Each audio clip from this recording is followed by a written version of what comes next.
frutos que esse mundo olha para mim, para você, e percebe que verdadeiramente nós somos filhos de Deus. São frutos visíveis. Nós vamos entender aqui para frente. Quando a gente olha a exposição desse artigo 18, você que talvez tenha ele em casa, em PDF, como já falei em outras, a exposição dele, ele diz assim, olha, aqueles que têm o Espírito de Cristo estão unidos com Cristo. Quando a gente vai lá para Efésios capítulo 5, o versículo 29 e o 30, ele diz, porque nunca ninguém aborreceu a sua própria carne, antes a alimenta e sustenta, como também o Senhor sustenta a igreja. Fala de uma união, fala daqueles que têm o Espírito Santo, fala daqueles que são unidos com Cristo. E ele ainda continua dizendo, e como membros do seu corpo, também há capacidade de servi-lo. Dá a capacidade, ele nos dá as ferramentas, ele nos dá as orientações. Quando a gente olha esse versículo 4 do capítulo 15 de João que nós acabamos de ler, olha como é que ele diz, eles permanecei em mim. É uma ordem, é uma ação de Deus. Quando ele diz permaneça, não se afaste, não largue, não saia, não abandone. As lutas vêm, igreja.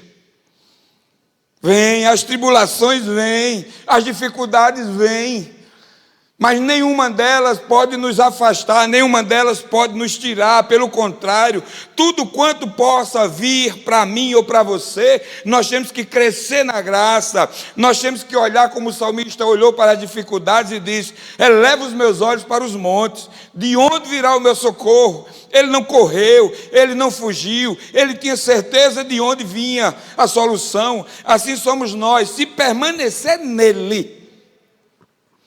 Nós estamos vivendo momentos difíceis e iremos ainda passar por momentos mais difíceis do que estamos enfrentando hoje, pois é bíblico. Mas Jesus adverte, Jesus nos dá orientação, Jesus nos chama a atenção dizendo, permanecei em mim. E se você permanecer em mim, eu vou, permanecer em vós. Porque ele nos adverte dizendo, como não pode nenhum ramo produzir frutos de si mesmo?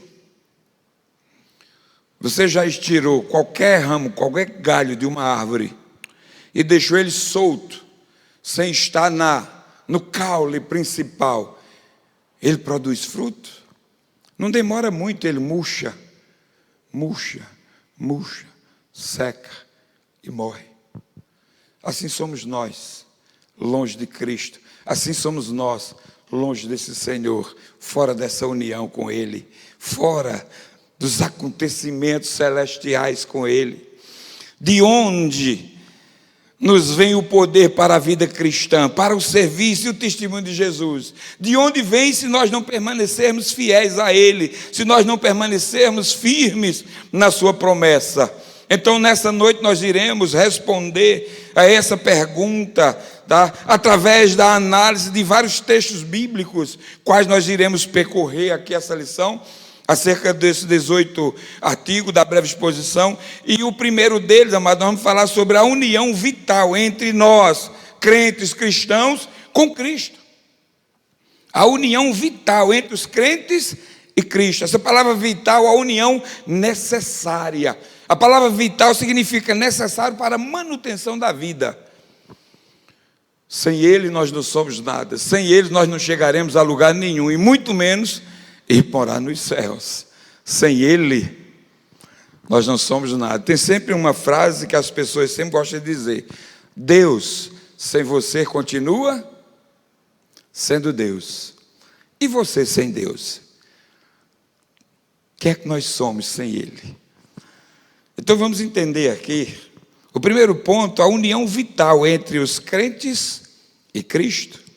A união da alma do crente com Cristo é a doutrina fundamental de qualquer irmão, de qualquer homem, de qualquer mulher, de qualquer igreja. Ela é consoladora, ela alimenta os sentimentos. Você já esteve em casa, você mulher, que tem seus afazeres que nunca para, parece que serviço doméstico nunca para. Quando você termina de lavar os pratos, os copos, que vai na sala e volta, já tem prato e copo de novo na pia ali para lavar. Você vai e lava. Quando vai outra vez lá no banheiro ou no quarto que volta, já tem outro copo, outro prato. Mas é incrível, né, que quanto mais a mulher está ali nos seus afazeres domésticos, quanto mais você está ali fazendo, quanto mais o homem está envolvido no trabalho, com a mente cheia de Cristo, é como se a gente fosse elétrico, é como se a gente tivesse um gás, um pique tão grande, que a gente acaba fazendo as coisas em tão pouco espaço de tempo, que a gente olha e diz, mas eu já terminei tudo, e não estou nem sequer cansado ou cansada. Porque quando essa comunhão, quando essa união está presente na nossa vida, quando esse envolvimento, quando esse permanecer nele está tão visível na nossa vida, acontece algo maravilhoso na nossa vida que às vezes nós não entendemos. É isso que esse 18º artigo, 18º artigo está nos mostrando, da união com Cristo. Como nós devemos permanecer, de que maneira nós temos que caminhar. O mundo jaz no maligno, mas nós temos a graça. Paulo ele disse, não mais vivo eu, mas Cristo vive em mim. Essa comunhão, essa união que nós temos que aprender continuamente. Esse texto, capítulo 15, o versículo 4 que nós acabamos de ler, o próprio Jesus, ele usa a figura de uma vara. Quando a gente vê esse versículo, ele usa a figura de uma vara ainda presa na videira. Essa vara não está solta, essa vara não está esquecida, essa vara não está quebrada, pelo contrário, ele usa uma vara que ainda está presa na videira e que, tendo vida, ela bebe, ela se alimenta daquela seiva, daquela resina que solta da própria árvore. Mas quando a gente olha a vida da vara, ela se evidencia, ou toda a evidência dela está baseada nos frutos que ela dá.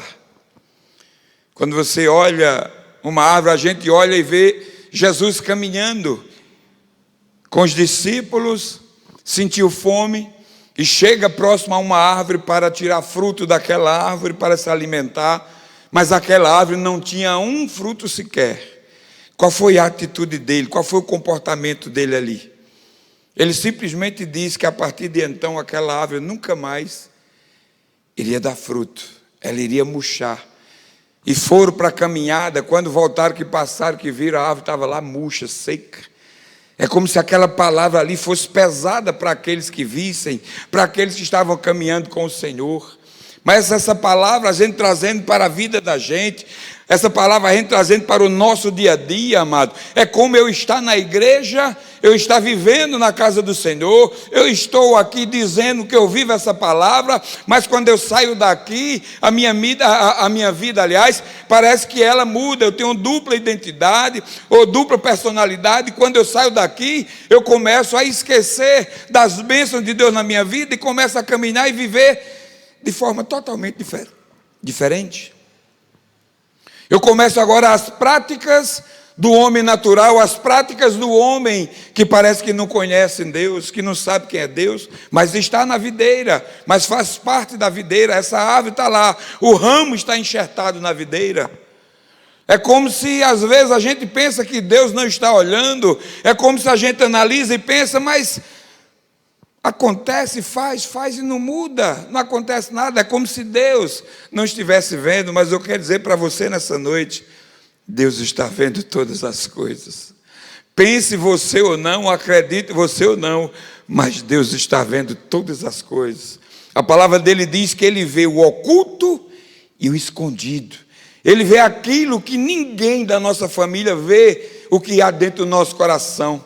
Ele vê aquilo que nem a esposa e nem o esposo sabe o que está no coração um do outro, mas ele vê, ele sabe, todo passo, todo caminhar.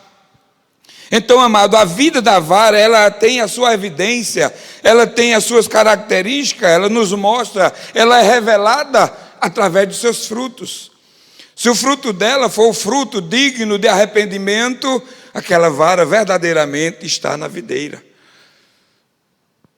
Porque ele diz, é impossível a mesma fonte, ou da mesma fonte sair água doce e salgada. Mas eu quero dizer para você, como diz o versículo 2, a parte A do versículo 2, ele fala que ela pode estar presa, aquela árvore, apenas por contato. Ela pode estar presa apenas por estar ali. Ela pode estar na árvore simplesmente por estar. Mas é uma vara morta, que não tem poder em si mesmo, porque não se alimenta da seiva, não se alimenta da seiva que cai da árvore, que vem direto para o ramo. Aquele ramo não está se alimentando daquela seiva da videira. E o versículo 2 diz: toda vara que está em mim, todo ramo que está em mim e não dá fruto, corta, tira, lança fora. Mas a continuação do versículo 2, ele diz assim, além dele cortar aquela que não dá fruto, ele diz no versículo 2, e limpa toda aquela que dá fruto, para que dê mais fruto ainda. Aqui está a evidência da união, a evidência de um caminhar com o Senhor. Ele alimenta a que tem sua vida e seu poder garantidos pela seiva fecundante que sobe pelo tronco da videira. Essa é a vara boa e generosa que dá frutos. É aquela, amado, que a família tem prazer, é aquela que a família olha e diz: muito me alegro por ter minha casa estruturada, muito me alegro por ter minha casa equilibrada. Nossos passos são guiados, são dirigidos pelo Senhor. Mas nessa noite, quantas famílias não tem chorando? Porque tem alguém dentro de casa que ainda é trabalhoso, porque tem alguém ainda dentro de casa que apenas é visitante na casa do Senhor, que apenas vem na casa do Senhor, mas ainda não teve um encontro verdadeiro com o Senhor, não se alimenta dessa árvore, não se alimenta dessa seiva que cai ali, olha, que escorre. Quantos nessa noite talvez estão chorando amargamente, por conta de um afastamento, por conta de ter perdido, por conta de ter deixado a comunhão, de ter deixado essa união, de ter se afastado, de ter perdido essa comunhão com o Senhor e hoje está pagando um preço caro. Eu sempre gosto de dizer, amados, que Deus perdoa pecado. A palavra de Deus diz que Ele é perdoador, Ele é galardoador. A Bíblia diz que aquele que confessa e deixa, este alcança misericórdia. Mas uma coisa é certa, é notória: as consequências do pecado vai ser evidência na nossa vida. Nós vamos ter que arcar com as consequências do pecado. Tem muitos lá naqueles presídios que já aceitaram o Senhor como Senhor e Salvador de suas vidas, mas estão pagando as consequências do pecado. Estão lá dentro pagando aquilo que cometeram ainda na incredulidade. Porque eu creio que se fosse um homem de Deus ou uma mulher de Deus, não estariam pagando lá. Mas alguém foi lá, alguém falou dessa palavra, alguém falou dessa videira, alguém falou que ele também é um ramo e que precisa se alimentar dessa seiva. Alguém falou que ele precisa ou ela precisa se encher da graça de Deus. E eles reconheceram, eles aceitaram, estão lá. Deus perdoou o pecado? Perdoou. Mas a consequência do pecado, eles vão ter que pagar. Assim é a nossa vida. Não tem como a gente fugir. Não tem como. O homem vivia maravilhosamente bem, em harmonia com o Senhor, mas desobedeceu. E a consequência da desobediência é o pecado. Estamos vivendo hoje. Todo homem, ele tem que reconhecer Deus. Ele tem que reconhecer Jesus como Senhor e Salvador da sua vida. Se ele não confessar, ele diz isso: se não me confessares diante dos homens, eu também não o confessarei diante do meu Pai. É uma ordem do Senhor. Por conta de uma desobediência, perdemos a graça, perdemos a comunhão, perdemos os privilégios que tínhamos com o Senhor, por conta de um homem. Mas também a atitude de um homem nos traz de volta para a presença do Senhor. A atitude de um homem nos trouxe de volta para os braços do Pai. É isso que nós queremos trazer nessa noite. É isso que esse 18º artigo nos mostra, da união do crente com Cristo e do poder para o serviço. Nós vamos olhar para compreender melhor a verdadeira ou a verdade dessa união do crente com Cristo, nós vamos considerar algumas figuras, assim como eles falam na sua palavra. E essa figura, a primeira delas está a união entre a videira e as varas. Do primeiro versículo até o versículo de número 9. Você está com a sua Bíblia aí aberta? Vamos ler? Eu sou a videira verdadeira. Evangelho de João, capítulo 14, de 1 a 9. Vamos ler. Eu sou a videira verdadeira e meu pai é o agricultor. Toda vara em mim que não dá fruto, ele tira, e limpa toda aquela que dá fruto, para que dê mais fruto ainda. Vós já estáis limpos pela palavra que vos tenho falado. Estai em mim, e eu em vós. Como a vara de si mesmo não pode dar fruto se não estiver na videira, assim também sois vós, se não estiverdes em mim. Eu sou a videira verdadeira, vós as varas. Quem está em mim e eu nele, este dá muito fruto, porque sem mim nada podereis fazer. Se alguém não estiver em mim, será lançado fora, como a vara, e secará, e os colhem, e lançam no fogo, e ardem. Se vós estiverdes em mim, e as minhas palavras estiveres em vós, pedireis tudo o que quiserdes, e vos será feito. Nisto é glorificado meu Pai, que deis muito fruto, e assim sereis meus discípulos. Versículo 9 diz: como o Pai me amou, também eu vos amei, a vós permanecei no meu amor. Jesus, ele é a videira verdadeira. Ele está dizendo aqui em outras palavras, ele é a fonte real da vida. Jesus é a fonte real da vida, conforme o Evangelho de João, no versículo 4, como nós acabamos de ler. A figura da vinha, lá em Isaías capítulo 5, a gente olha o engrandecimento, a gente olha com alegria, quando a gente lê o livro do profeta Isaías, capítulo 5, versículo 1 e o 2, ele vê com alegria, quando a gente lê aquela parábola da vinha, a gente se alegra no início, mas entristece no final, porque o final, amado, é algo doloroso. A gente vê o Senhor triste, porque Ele planta uma vinha, Ele faz algo maravilhoso. Olha o que é que diz em Isaías, capítulo 5, versículo 1 e 2, ele diz assim, olha, agora cantarei ao meu amado o cântico do meu querido, a respeito da sua vinha. O meu amado tem uma vinha e um outeiro fértil, e a cercou, e a limpou das pedras, e a plantou de vides, e edificou no meio dela uma torre, e também construiu nela um lagar, e esperava, olha só que coisa, e esperava que desse uvas boas, mas deu uvas más.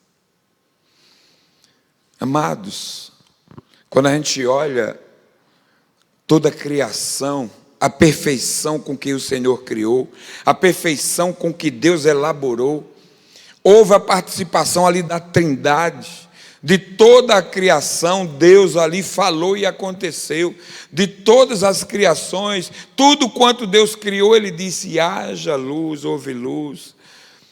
Tudo quanto foi dito, Deus a falava e acontecia, mas quando o homem foi criado, houve uma reunião, Deus convocou a Trindade e ali começou a conversar entre si e elaborar o homem.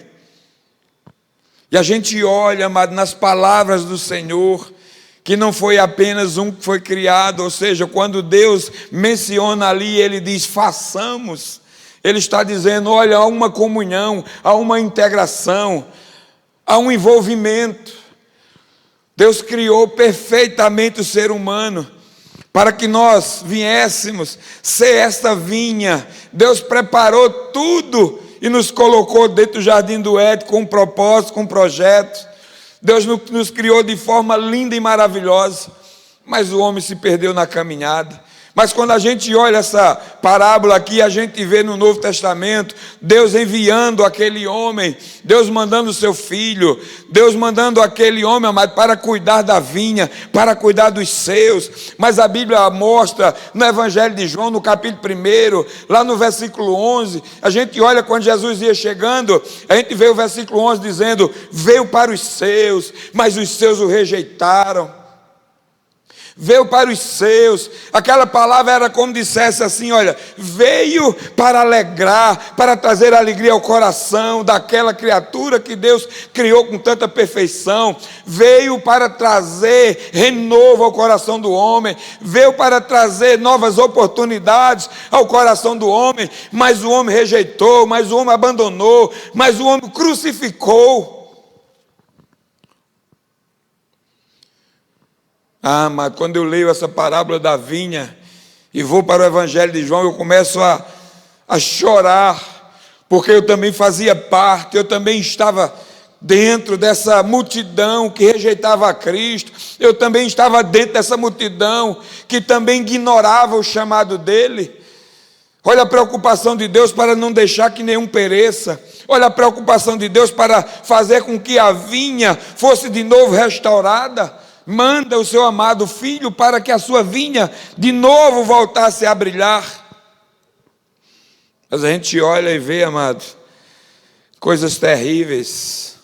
Quando a gente olha aqui, o pensamento central dos ensinamentos de Jesus é que nenhuma vara pode viver se não estiver bebendo dele. Nenhuma vara pode viver se não estiver firmada nessa união. Nenhuma dessas varas pode sobreviver se não estiver na dependência da videira, que é Cristo. Eu sou a videira verdadeira, e meu Pai é o que toma conta, meu Pai é o que zela, meu Pai é o que limpa, meu Pai é o que faz tudo. Nenhum homem pode possuir vida espiritual se não estiver recebendo da seiva através de Cristo. Ninguém, nenhum ser humano pode possuir vida espiritual se não estiver recebendo da seiva através de Cristo. E o testemunho da vida que corre nas varas, como eu já disse, são os frutos que ela produz. Frutos dignos de arrependimento. Quando a gente olha, a segunda figura é a união entre o que a parábola nos mostra, ou Efésios capítulo 5, o versículo 22 ao 32, que ele fala sobre a união entre o marido e a mulher. Vamos entender isso aqui. Abra sua Bíblia lá em Efésios capítulo 5, para você entender.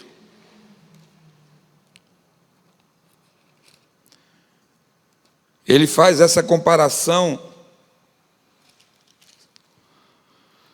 Efésios 5, do 22, a partir do 22, ele fala isso sobre os deveres domésticos, mostrando como a igreja reage em entender que a igreja é a noiva do Cordeiro, que ele é o noivo, ele é o cabeça. Olha como é que ele mostra, olha como Paulo escrevendo na igreja de Éfeso, ele fala sobre os deveres domésticos, que nada mais é do que os deveres dentro da própria casa do Senhor, mas transferido para a família. Vós, mulheres, sujeitai-vos a vosso marido como ao Senhor, porque o marido é o cabeça da mulher, como também Cristo é a cabeça da igreja, sendo ele o próprio Salvador do corpo, de sorte que, assim como a igreja está sujeita a Cristo, assim também as mulheres sejam em tudo sujeitas seu marido. Aí ele entra no versículo 25, vós maridos, amai vossa mulher, como também Cristo amou a igreja e a si mesmo se entregou por ela, para purificar, para santificar com a lavagem da palavra, da água pela palavra, e para apresentar a si mesmo uma igreja gloriosa, sem mácula, sem ruga, nenhuma coisa semelhante, mas uma igreja santa e também irrepreensível. Olha a visão dele aqui, olha como é que ele nos mostra, Olha de que maneira ele apresenta o segundo ponto da união entre o marido e a mulher. Essa união fala não só de termos afetos, mas também fala de que esses afetos têm que ser indissolúvel em unidade. Porque não adianta ter afeto simplesmente aparente. Cheguei logo cedo, eu saí de casa, já era 7h05, ou 19h05, eu saí apressado. Minha esposa disse, por que tu vai com tanta pressa assim? Eu digo, porque eu já estou atrasado.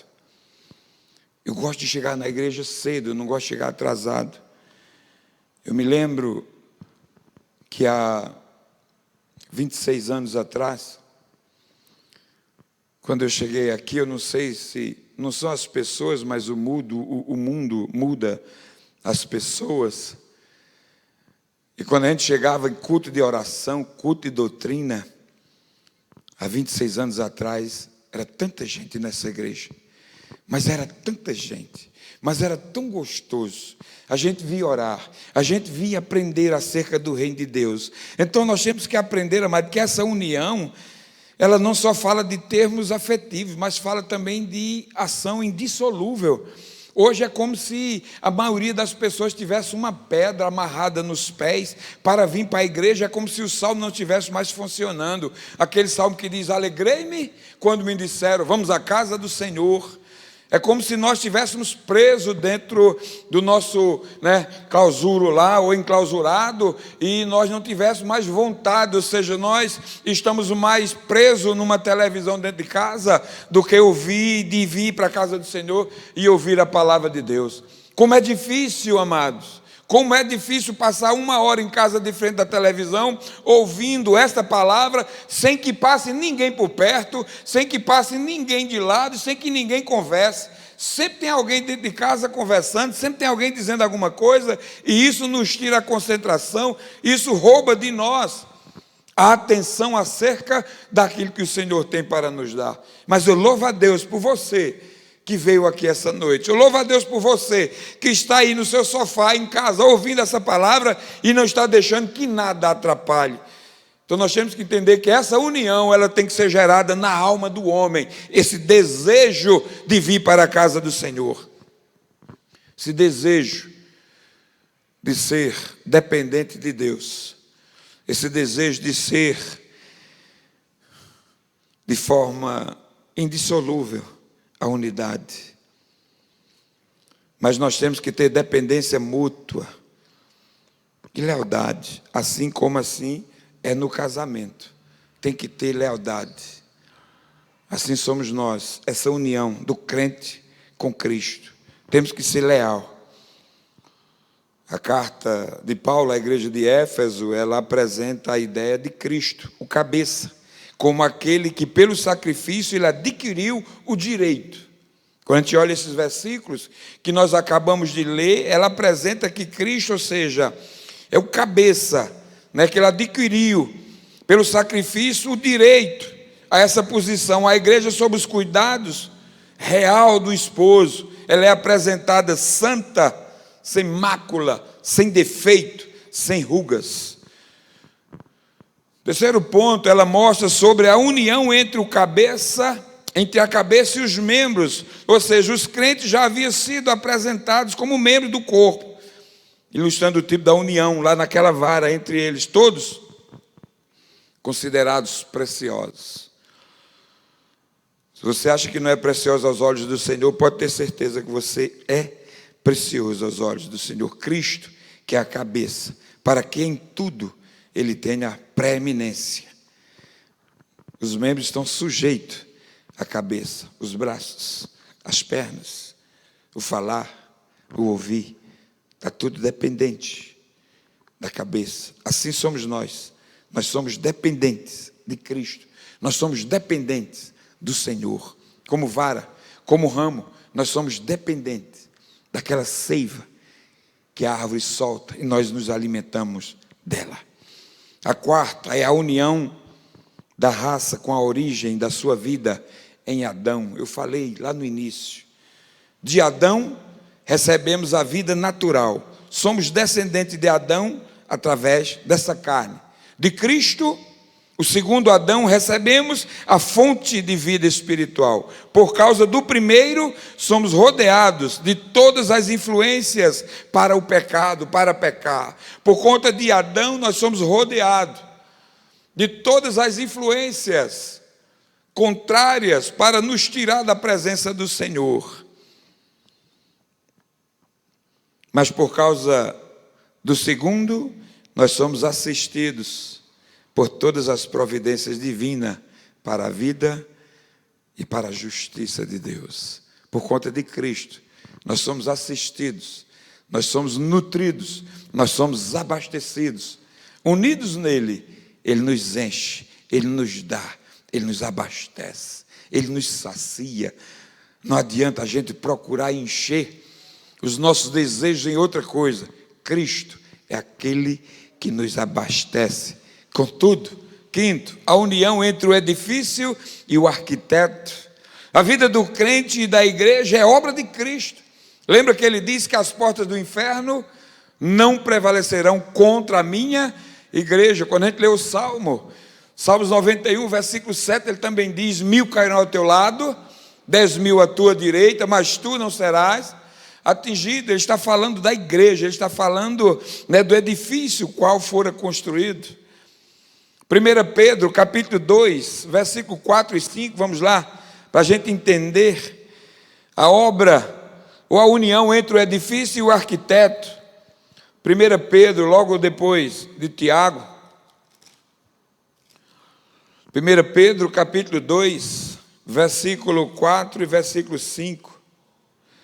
Diz assim: e chegando-vos para ele a pedra viva, reprovada na verdade pelos homens, mas para com Deus eleita e preciosa. Aí volta para nós, volta para a igreja, volta para a união, volta para a comunhão que temos com ele. Aí diz o versículo 5: vós também,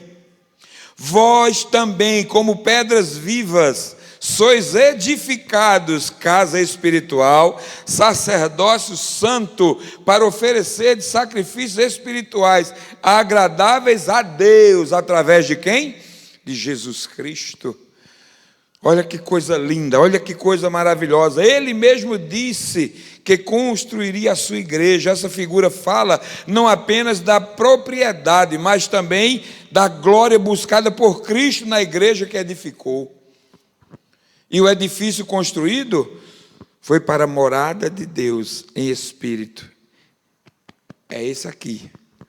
É por isso que em outra parte da Bíblia está escrito: Deus não habita em templos feitos por mão humanas. Algumas pessoas erroneamente pensam que quando se fala isso é como se Deus não estivesse aqui. Não, irmão, não é isso. Deus está nesse lugar, diga amém?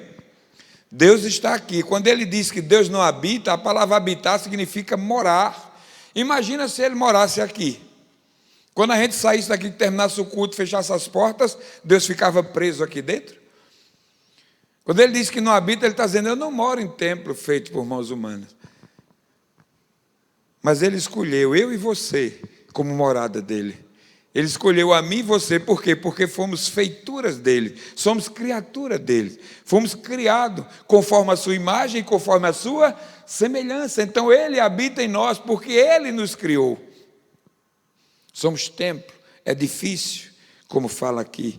E o edifício construído foi para a morada de Deus, em espírito. Aleluia. E para finalizar, para servir ao Senhor, salvos para servir. Deus tem uma obra a realizar na terra. Quando Adão foi criado e colocado no jardim do Éden, foi-lhe conferida uma tarefa. Ele não foi criado e simplesmente colocado, mas foi-lhe conferida uma tarefa de cultivar e guardar o jardim. Desde o princípio houve, um alvo, uma tarefa. O homem era como que vice-regente.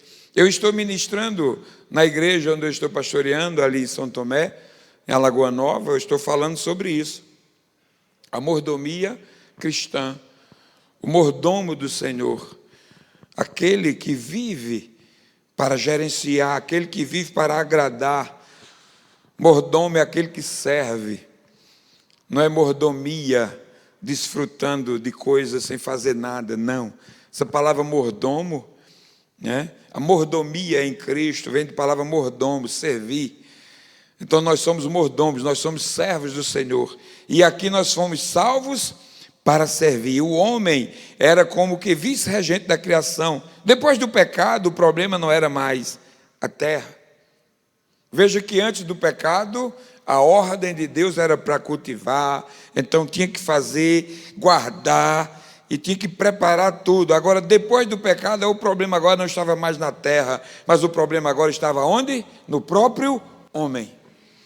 Agora, Deus tirou o cuidado dele, não que ele abandonou a terra, mas agora, a intenção dele agora era fazer com que o homem voltasse à comunhão, voltasse à prática daquela conversa com o Senhor, toda viração do dia, todo momento. E Deus agora olhou e viu que depois do pecado o problema não era mais a terra, mas o próprio homem. E as Escrituras são relatos de como o Senhor tem desenvolvido, por diversas dispensações e métodos, o seu plano para chegar a congregar de novo a Ele todas as coisas. É maravilhoso, ou seja, é maravilhoso pensar como Ele tem associado a nós, pecadores convertidos, essa tarefa que não quis confiar aos anjos. Abra de novo lá, em 1 Pedro, está aberto? Sua Bíblia aí, capítulo 1, o versículo de número 12. Capítulo 1, versículo 12 de 1 Pedro, diz assim: aos quais foi revelado, que não para si mesmo, mas para nós, eles ministravam estas coisas que agora vos foram anunciadas por aqueles que pelo Espírito Santo enviado do céu vos pregam o Evangelho, para as quais os anjos desejam bem atentar. Mas foi confiado para a sua criatura, foi confiado a mim e a você, foi nos dado esta ordem. Então nós somos salvos para servir. Paulo, ele se gloriava, de verificar essa verdade, ou seja, a soberana vocação de Deus em Cristo faz de cada um de nós vasos de barro, um cooperador com Ele na conquista de almas e na preparação do mundo para a volta de Jesus. Você tem se preocupado com isso? Você tem olhado para isso? Você tem verificado a isso no seu dia a dia? Você tem buscado a se preparar? Você tem buscado essa comunhão, essa interação com o Senhor? Você tem buscado a viver essa palavra diariamente? Quando a gente olha a segunda carta que Paulo escreve à igreja de Corinto, se você quiser abrir junto comigo aí, 2 Coríntios, capítulo 5, versículo 18, ele diz assim, e tudo isso provém de Deus, que nos reconciliou consigo mesmo por Jesus Cristo e nos deu o ministério da reconciliação. Esse ministério da reconciliação, amados, é distribuído para todos nós. Todo cristão tem o ministério da reconciliação. Jesus Cristo fala isso lá no Evangelho de Mateus, no capítulo 5, nas bem-aventuranças, quando ele fala, bem-aventurados pacificadores, porque eles serão chamados de quê? Filhos de Deus. Reconciliar e não brigar. Reconciliar é atrair, é trazer de volta, é convencer do contrário, é trazê-lo para a presença do Senhor. Nós fomos confiados ao Senhor, Deus nos deu, Deus nos confiou esse ministério, o ministério da reconciliação. Então nós temos a graça de Deus, nós não sabemos o que falar, mas o Espírito Santo que está em nós, é Ele que vem, é Ele que fala as palavras, qual a gente não sabe nem o que falar. Quantas vezes a gente sai para falar desse Deus, E a gente não sabe o que fala, mas o Senhor enche as nossas bocas. Quando a gente termina de falar, a gente olha e diz: eu não sabia nem se era isso que eu ia falar.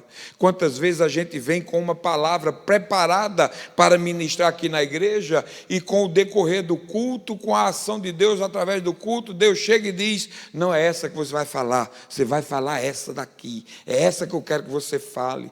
É assim que a gente tem que estar, sempre prontos, sempre preparados, sempre cheios. Esse é o ministério da reconciliação, esperando Deus nos encher para que a gente possa, através da palavra dele, também transformar vidas para o reino dos céus. Em Romanos capítulo 8, abra lá, vamos para lá. Romanos 8, versículo 18. Do 18 ao 23, diz assim: porque para mim, tenho por certo que as aflições deste tempo presente não são para se comparar com a glória que em nós há de ser revelada, porque a ardente expectação da criatura espera a manifestação dos filhos de Deus, porque a criação ficou sujeita à vaidade, não por sua vontade, mas por causa do que a sujeitou. O versículo 21, ele diz: na esperança de que também a mesma criatura seja libertada da escravidão da corrupção, para a liberdade da glória dos filhos de Deus. Porque sabemos que toda a criação geme e está juntamente com dores de parto até agora. O versículo 23 e último diz: e não só ela, mas nós mesmos, que temos as primícias do Espírito, também gememos em nós mesmos, esperando a doação, a saber, a redenção do nosso corpo, a redenção, o arrebatamento, a transformação. É isso que nós temos que entender. Diz o apóstolo que a própria criação, a terra e as coisas que nela existem estão dependendo da fidelidade com que colaboramos com o Senhor e aguardam ansiosamente a manifestação dos filhos de Deus. Essa colaboração com o Senhor vai realizar-se em dois sentidos. Primeiro, servindo a igreja através dos dons espirituais. Segundo, servindo aí, olha, indo no mundo aí, para nos livrar da influência, para que dele nós venhamos livrar também pela pregação da palavra e pelo testemunho de vida. Nós somos influenciador. Já ouvi uma pregação que dizia: chamados para influenciar e não para sermos influenciados. Mas nós, como igreja, a palavra igreja, eclésia, se a gente for olhar no original, ela diz, são dois termos, eclésia, ou seja, chamados para fora, tirados para fora. Esse é o ministério da reconciliação. Nós fomos chamados por Deus para pregar, para levar. Nós fomos chamados por Deus para esta união com Cristo, para viver essa união. E a união com Cristo é fazer a vontade dele. Permanecei em mim, e eu permanecerei em vós. Ou seja, a ação dele na minha vida ou na sua vida tem um ponto de partida. E o ponto de partida é se eu ou você permanecer nele. Se permanecermos nele, ele vai permanecer em nós. E se ele permanece em nós, então nós possamos dizer com grande voz o que o salmista diz no Salmo 23. O Senhor é o quê? Meu pastor, meu orientador, meu dirigente, meu legislador, meu financiador, meu ajudador, meu alimentador. Quando ele vai para o Salmo 46, o salmista diz a mesma coisa com conotação diferente. Deus é É o que? Refúgio, ou seja, o Senhor, além de ser pastor, é refúgio. Além de ser pastor, é fortaleza. Além de ser pastor, é aquele que nos protege, nos guarda, nos livra de todo mal. É aquele que nos aconselha, é aquele que nos traz. Tudo isso acontece se permanecermos nele, se estivermos nele. A nossa dependência está dele. Fica de pé e vamos orar.